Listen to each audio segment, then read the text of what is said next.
لنخوشخانه که اسینا 26 فرمانده و پیشمرگین بریندارن شر داعش چاره سری بوده هیته کرن. پرانیا برینن وان ینجش کستن و هستیانن ریوبری بش ناف دولتی یه نخوشخانه متروپولیتان زیدباری در برینا خوشحالیا به هاتنا مهوانن خوین جو کردستانه پیامه که ددت مالباتن پیشمرگین چاره سری بوده هی کرن. The last 10 days we have accepted لەماوەی دەڕۆژی ڕابردوودا پێشوازیمان لە زیاتر لە 30 پێشمەرگەی کوردستان کردووە. قۆناغی یەکەمی چارەسەریان کۆتایی پێهاتووە و زۆربەیان لە هەفتەی ڕابردوو نەشتەرگەریان بۆ کراوە. بە بڕوای من هەر یەکێکیان پێویستی بە 15 ڕۆژە بۆ ئەوەی لە ئەسینا بمێنێتەوە. دواتر هەمویان دەتوانن بگەڕێنەوە وڵاتەکەیان. دەمەوێت پەیامێک بنێرم بە تایبەتیش بۆ خێزانەکانیان. هەر هەمویان تەندروستیان باشە و بە ڕەوشێکی زۆر باشتر دەگەڕێنەوە. average about 15 days every one of the patients.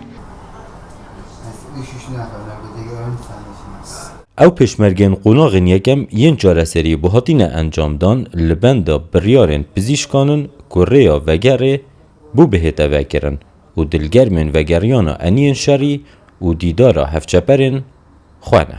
من دستم عملیات کراوه پشتشم ساعت مشیتی یابو ساعت مکان درکت و بتمایا ساعت عملیات کم ولا اقشم بود روزا خندیره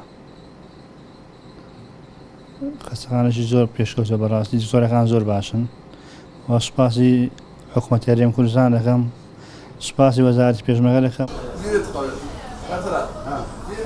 زۆر بەمان چارەسەرمان بۆ کراوە ئەنی واتە عەمەلیاتمان بۆ کراوە من یەکێکم لەوانە کە عەمەلیاتم بۆ کراوە دەماری عەسەب لە قاچم دەریانینەوە لە قۆڵمیان داوە تقریبا 6-7 سانتیمە ئینشەڵا هەموو بە سەلامەتی دەگەڕێینەوە و دەسینەوە سەر ئەرک و واجباتی خۆمان.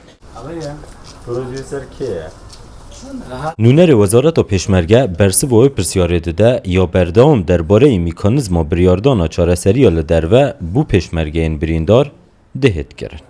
شتێکی پەیوەندی بە تۆپ و بە دکتۆرەکانەوە هەیە زیاتر چونکە ئەو بریندارانەی کە لە هەرێمی کوردستان بریندارە بن هەمووی پێویستی بە دەرەوەی وڵات نییە لیژنەی پزیشکیمان هەیە ئێمە لیژنە پزیشکیەکانی ئێمە لە هەموو شارەکانی هەرێمی کوردستان هەمانە و اعتیمادمان لەسەریانە ئەو لیژنانە قەرار ئەدەن کە چێ پێویستی بە دەرەوەی وڵات و چێ پێویستی پێی نییە ڕەنگە بریندارێک هەبێ برینەکەی زۆر گەورە بێت بەڵام لیژنەکە بڕیاری بۆ نەدا چارەسەرەکەی لە هەرێم هەبێ و ڕەنگە بریندارێکی هەبێ برینەکەی بچووک بێ بەڵام لە شوێنێکی حساسا بێت تۆوە ئەزانی ئەسڵا هەر برینداریش نییە بۆ نمونە ئێمە بریندارێکمان هەیە کە پارچەیە لە ملیایەتی کە ئەیبینی زەلامێکی ساغە بەڵام ئەو نەشتەرگەریە ڕەنگە لێرەش شتێکی زۆر قورس بێت.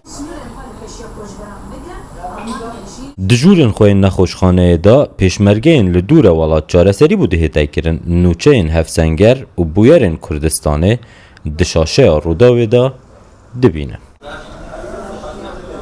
پیشمرگین بریندار ینکو درفتا چاره سری بوان لعوه نخوشخانه ولات یونان درست بوی لسر آزار نخوشی و غریبی آخوارا دلیوان و هزراوا لگل هفچپرن وان بوینه ینها لهمبری داعش شری دکن دیسا جی دخوازن چانس بوا درست بوی بو ورگرتنا چاره سریه جبوان هفچپرن وان ین بریندار ین کردستان مایی درست ببید. زناشین و روداو اسین